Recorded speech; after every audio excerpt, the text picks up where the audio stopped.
பசுமை விவசாயம் சேனல் நண்பர்களுக்கு வணக்கம். இதுவரைக்கும் நம்ம சேனலை சப்ஸ்கிரைப் பண்ணி உங்களுடைய கருத்துக்களை தெரிவித்ததுக்கு என்னுடைய மனமார்ந்த நன்றி நான் தெரிவிச்சுக்கிறேன். இது வரைக்கும் 1000 சப்ஸ்கிரைப் மேலே போயிருக்கோம். அதுக்கு சப்ஸ்கிரைப் பண்ண அனைத்து நண்பர்களுக்கும் என்னுடைய பணிவான வணக்கத்தை நான் தெரிவிச்சுக்கிறேன், நன்றியை தெரிவிச்சுக்கிறேன். எனக்கு தெரிஞ்ச வரைக்கும் நீங்கள் கேட்டிருக்க கமெண்ட்ஸ் அத்தனைக்கும் நான் பதில் சொல்லியிருக்கேன். நீங்கள் சொன்ன கருத்துக்களை நான் ஏற்றுக்கிறேன். இப்போ நம்ம இந்த வீடியோவில் பார்க்க போகிறது வந்து முன்னாடி நம்ம கவாத்து பண்ணுறத பற்றி பார்த்துருந்தோம். மாமரம் கவாத்து எப்படி பண்ணணும், எதுக்காக பண்ணணும் அப்படின்றத நம்ம தொடர்ந்து ஒரு 2-3 வீடியோஸ் போட்டிருந்தோம்.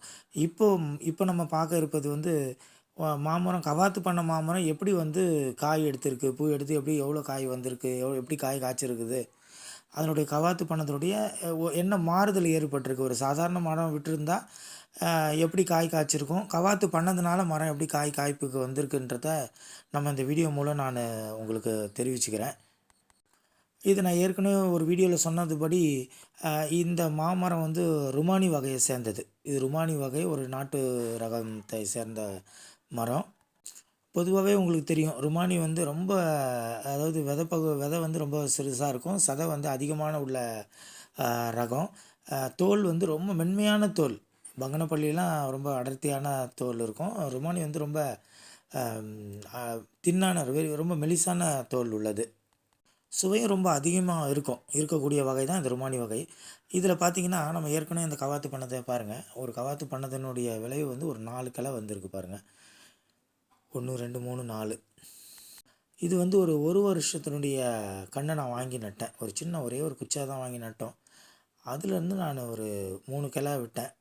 அந்த 3 கிளையிலையும் எப்படி வந்து கவாத்து பண்ணதுனால எவ்வளோ கிளைகள் எப்படி வளர்த்துருக்கோன்றத நீங்கள் பார்க்க முடியும். இதில் பார்த்திங்க, இந்த கிளை வந்து நம்ம எடுத்துடணும். இந்த சின்ன கிளை வந்து நம்ம அடுத்த முறை கவாத்து பண்ணும்போது இந்த கிளையை வந்து நம்ம எடுத்துடணும். இந்த 3 கிளையை மட்டும் விடணும். இந்த 3 கிளையை விடணும். அதுக்கப்புறம் இப்போதைக்கு வந்து இந்த 2 மாதம், ஒரு 3 மாதம் போனதுக்கப்புறம் திருப்பி இன்னொரு கவாத்து பண்ணுறது சிறப்பாக இருக்கும். கவாத்து பண்ணுறதுனால கண்டிப்பாக காய் காய்க்கும், அதில் மாற்றம் இல்லை. மரம் வந்து நல்ல ஒரு அடர்த்தியான மரமாக வளரும். இதில் அடுத்ததாக இதுக்கு மேலே ஒரு கிளை நான் விட்டுருந்தேன், ஒரு பெரிய கிளை. அந்த கிளையை நான் எதுவும் டிஸ்டர்ப் பண்ணல. அதுக்கப்புறம் மேலே போனதுக்கப்புறம் அதை ஒரு கவாத்து பண்ணேன். அதில் ஒரு சின்ன ஒரு காய். அதில் வந்து இதில் வந்து நான் பாதி வந்து பூவை வந்து உதிர்த்து விட்டுட்டேன். சரி வேணாம் அப்படின்னு, எல்லாமே உதிர்தான் எடுத்துடணும்னு சொன்னேன். ஆனால் நம்ம இங்கே இருக்கிறவங்க என்ன செஞ்சாங்க, இல்லை இருக்கட்டும், காய்க்கட்டும், பார்க்கலாம், காய் எப்படி இருக்குது என்ன பார்க்கலாம் அப்படின்னு சொல்லிட்டு அவங்க விட சொன்னாங்க. பாதி வந்து இந்த பக்கம் இருந்தது எல்லாத்தையுமே நான் உடச்சி விட்டுட்டேன். சரி மரம் வளரட்டும், அதுக்கு அடுத்தது பார்த்துக்கலான்னு. இந்த கிளையை பாருங்கள், இதுலேயும் வந்து 4-5 கிளை வந்து வளர்ந்துருக்கும். அடுத்ததில் இதில் ஒவ்வொரு பிரான்ச்சஸ்லையும் பூ வந்துடும். இதில் நான் உடச்சி விட்டதுனால பூ இல்லை, அடுத்தது துளிர் வந்துடும். இப்போ உடச்சதுனால மொட்டையாக இருக்குது. இப்போ இதெல்லாம் கட் பண்ணி அடுத்த கவாத்துக்கு நம்ம இதை கட் பண்ணணும். இந்த இடத்துல கட் பண்ணணும். 3 பிரான்ச், ஒரு மெயின் பிரான்ச்சு, அதுலேருந்து ஒரு 3 கிளைகள் விட்டால் போதுமானது. அதுலேருந்து ஒரு கிளையை கட் பண்ணால் அதுலேருந்து ஒரு 3 பிரான்ச்சஸ் வரும். அப்படி தான் நம்ம இதை இப்போ தான் முதல்ல ஸ்டார்ட் பண்ணியிருக்கோம். முதல் கவாத்து நம்ம இப்போ தான் பண்ணியிருக்கிறோம். இந்த மரத்தினுடைய ஸ்டெம்மு பாருங்கள், மெயின் ஸ்டெம் வந்து இவ்வளோ தான், இதுதான் சைஸு. இது ஒரு 6 அடி இருக்கும் இந்த மரம். இந்த மரத்தினுடைய உயரம் வந்து ஒரு 6லேருந்து ஒரு 7 அடி இருக்கும். ஒரு சின்ன ஒரு 25 ஒரு 40 mm டயா இருக்கும். இதனுடைய மெயின் ஸ்டெம் பார்த்திங்கன்னா 40 mm. இதில் வந்து ஒரு 3 கிளை விட்டுருக்கோம். இந்த 3 கிளையிலையும் நமக்கு வந்து அடுத்த முறை வந்து கண்டிப்பாக காய்ப்புக்கு நல்லா வரும். இதில் காய் எப்படி வந்திருக்குன்னு பாருங்களேன். இந்த ஒரே ஒரு கிளையில் எவ்வளோ காய், எத்தனை காய் இருக்குது பாருங்களேன்.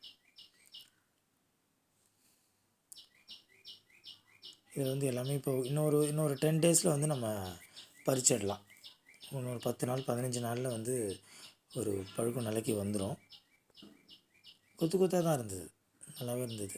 இதெல்லாம் பழுக்கிற இது கவாத்து பண்ணதனுடைய கிளைகள் தான். இது எல்லாமே கவாத்து பண்ணதுலேருந்து வந்த பூக்கள் தான். அது பாருங்கள்,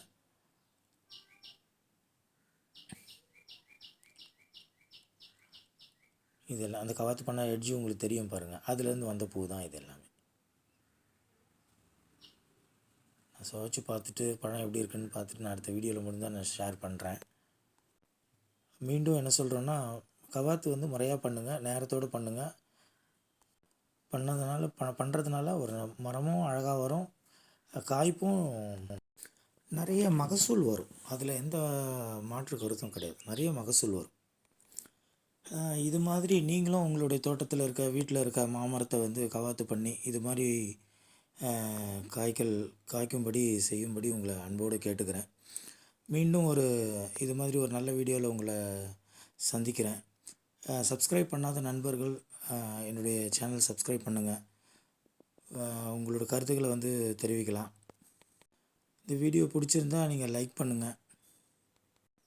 அடுத்ததாக தென்னையை பற்றி ஒரு வீடியோ நான் பதிவு பண்ணுறேன். அதையும் நீங்கள் கண்டு கழிக்கலாம். நன்றி, வணக்கம்.